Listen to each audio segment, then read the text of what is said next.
Last weekend I built a full node Raspberry Pi cluster running Kubernetes, and today I will share with you how I did it, and we'll also talk about Docker so you guys know how to manage the images on your local, and then how to use kubectl in order to scale, and not even scale, deploy the apps and then scale the cluster up and down, and then how to pull the deployments from the cluster as well.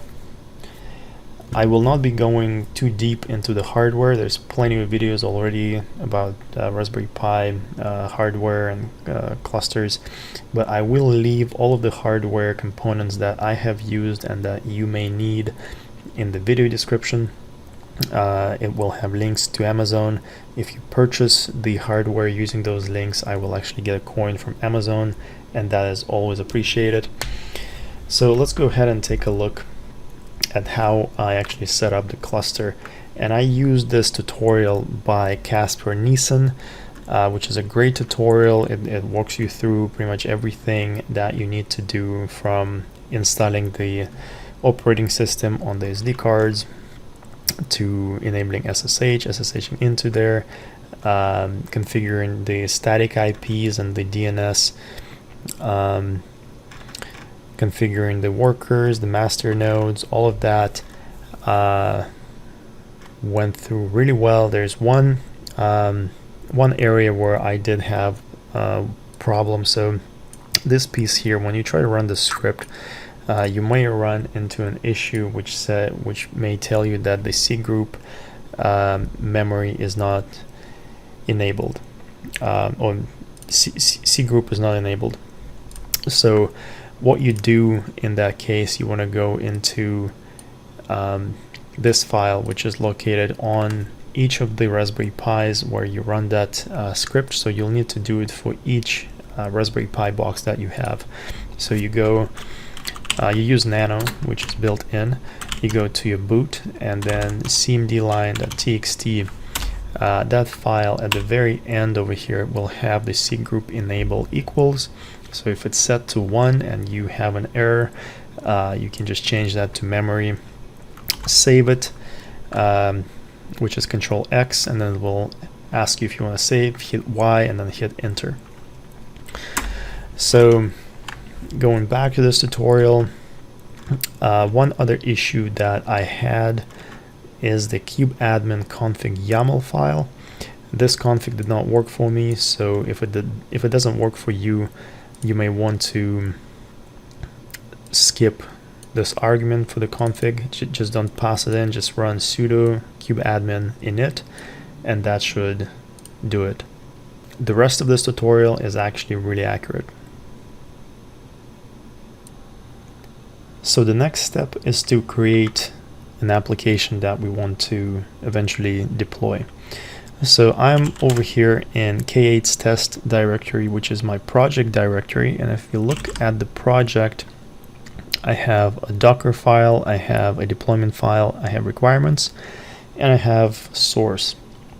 Now if I go to source, inside here I have my main. If I take a look at the main, which is my app, which is the Python app actually, to be exact. Actually, let's open this up with nano so it's a little bit more clear of what's going on. And I'm actually going to remove this, don't need it. So very basic Python application, which is using a request module, which is not a native module, meaning you need to actually run pip install request to get this module on the box, which is why we have the requirements file. But other than that, very simple. We're just sending a hello world using a webhook. So we're sending a post request to a webhook, which happens to be for Discord, which is a free messaging app that gamers like to use, and we're just sending a JSON payload there with a message. So I'm using Discord because it was really simple to set up, and I actually had an account already, so all I needed to do is create create the server, which is actually free. Over here I have my server. If you don't have it but you have an account, you can go over here, click create server, name it whatever you want, go inside and then go to server settings, webhooks, and then create webhook, and you'll have something like this. Just copy this URL for webhook and use that if you want to create the exactly same app that I'm showing here. But you can do whatever you like to test this. Okay, so let's go back out and let's take a look at the requirements. Requirements, very basic stuff, all the Python standard. And then let's take a look at the Dockerfile. So I have my requirements, Dockerfile, and the deployment YAML all in the root, which is, for the most part, is the general way of doing it if you want to stick with the standard. So here we have from just tells the Docker that we want to use an already created image. So this is a Python image that we're using as a base for our image that we're going to be building using this Dockerfile. Then we're setting the working directory for our project, which is the same as what we have right now. And then we're making sure that we have all the requirements installed in the container, and then we copy the rest, and then we run our command, which is Python running our main. And notice here we don't pass in the full path because we already have the working directory defined. Okay, so now the next step is to use this Dockerfile to build our image. So let's take a look at Docker images that we have, and we're going to use this command Docker images. That will list the images that I have, and note that I do have this Python 2 image, which is then used in the Dockerfile. So to build the Dockerfile, all I do is I say docker build, and then I need to tag my tag the new image that I want to create. So I'm gonna say bullshifter, and this is my username in Dockerhub, because the reason I'm tagging it this way is because I want to make sure that I can push this up to my Dockerhub repo later on. So this is my username in Dockerhub / this is the repo, and then this is the tag that I want to use. So now if I run this, it's going to build the image. If you run this for the first time, it's going to take longer than if you run it consecutive times. So there we go. Now we can take a look at, so I'll just clear that, take a look at Docker images, and you can see that this is my newly built image over here with the tag. So now I can go ahead and push this image to Dockerhub. So I'm going to say docker push, and what I want to push, yeah, just docker push bullshifter the project and then the image.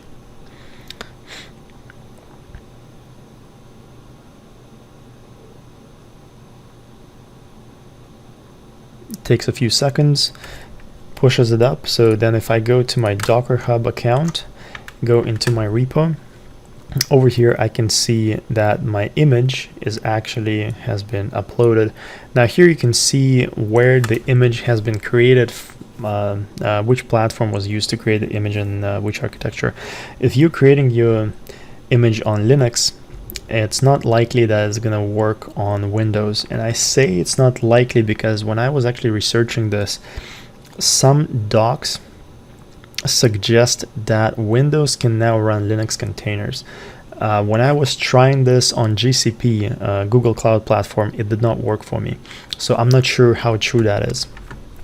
Maybe it is true.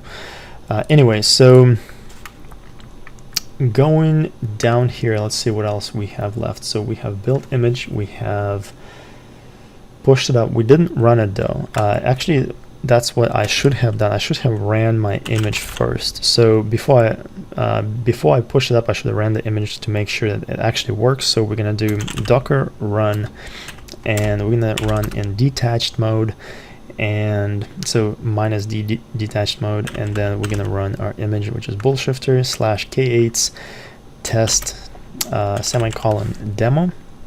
So we're gonna run that, and we should get a message in our chat, and there was a sound that the message came in. So this is now, and it did work. So at least it works locally. If it works locally with a container, that it means it will work everywhere else though. So this is good. So let's say you actually want to remove some images. If you look at our images, you may want to remove images that you create because they do take up space, and large projects will take up a lot more space. So to do that, you can run docker rmi -f, and then you can copy image ID and you can just paste it right in. And you can actually delete multiple images like this if you want to. So then you run delete, and the last one was not found because it was already removed. So now if I run docker images, that image is no longer there. So this basically covers everything there is to know for a beginner regarding Dockerfiles and Docker command itself to build and deploy, well, not deploy, but push the images to your repository.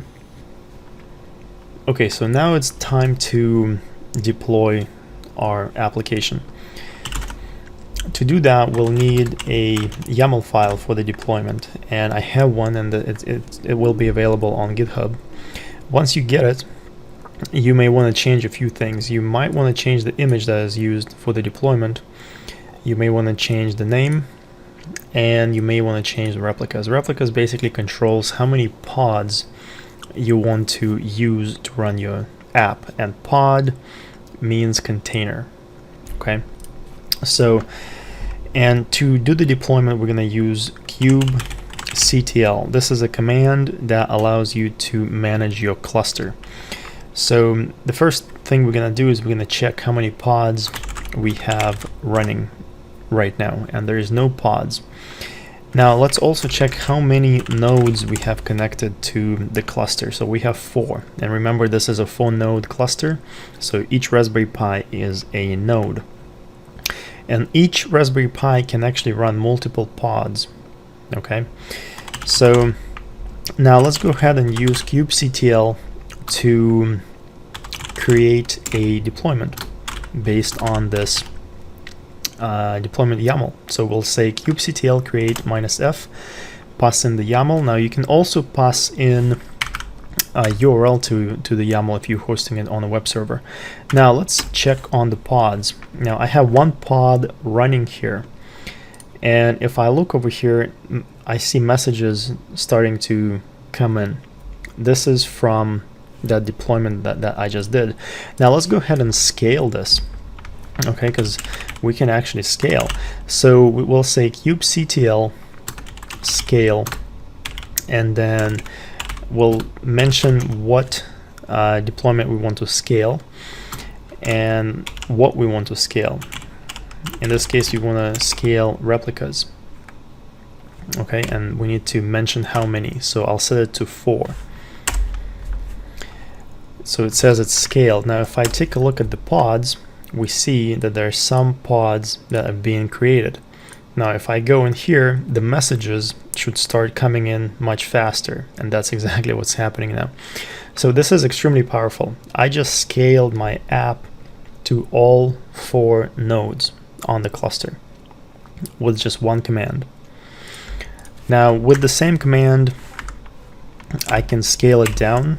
Like if I don't want to run anything, I can actually scale it down to 0, and you can see that the pods are starting to terminate. What that means is my deployment is there, and when I need the processing power, I can actually go ahead and spawn the pods or provision the pods by running the scale command again. Now if I want to completely stop the deployment, I can say kubectl delete and then my YAML file. So that will completely get rid of the this deployment. So now if I check on the pods, nothing is running. That is basically how you deploy an app onto a Kubernetes cluster running on Raspberry Pis, and that's how you scale them up and down. So this pretty much wraps up the video. If this video helps you out, guys, make sure to like, subscribe, and share. And as always, have a good one. Take care.